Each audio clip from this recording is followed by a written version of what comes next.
I think the most important part of giving a talk is the process that happens before you actually start putting it together.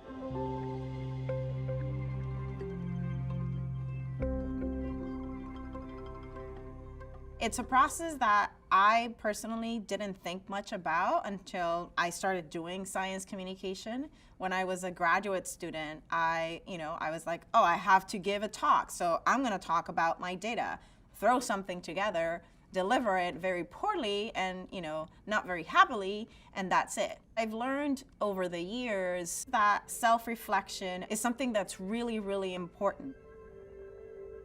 That process is what helps you build your framework, answering the questions of who's your audience, What's your goal? What's your core message? It's this framework, the audience, the goal, the message, combined with, of course, how long do I have to give this talk? Who's sitting in the audience? Are they scientists? Is it a more general audience? If they are scientists, is it certain career stages? Is it certain specialties?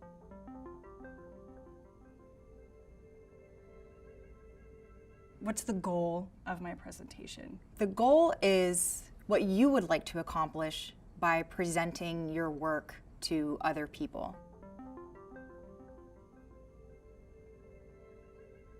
Then I think about the core message that I want to convey. What is the one thing that I want my audience to walk away with?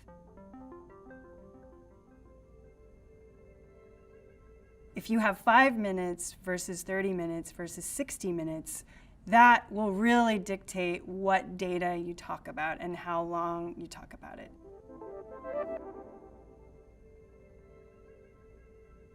The process of self-reflection before giving a talk is very individual. I sit down and I think about it, while I am commuting to work, while I am taking a shower, while I am having a coffee. But that might look different for you. You might be the person who needs to write it out. You might be the person who needs to draw it out. So there's some trial and error in discovering what process works best for you and what leads to you giving the most effective talk.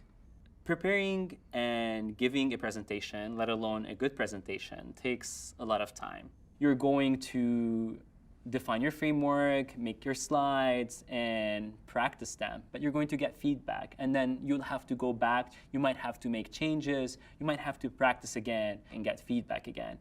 Think about it as an investment in your research. Practicing the framework technique is something that can focus your presentation and actually accelerate the iterative process.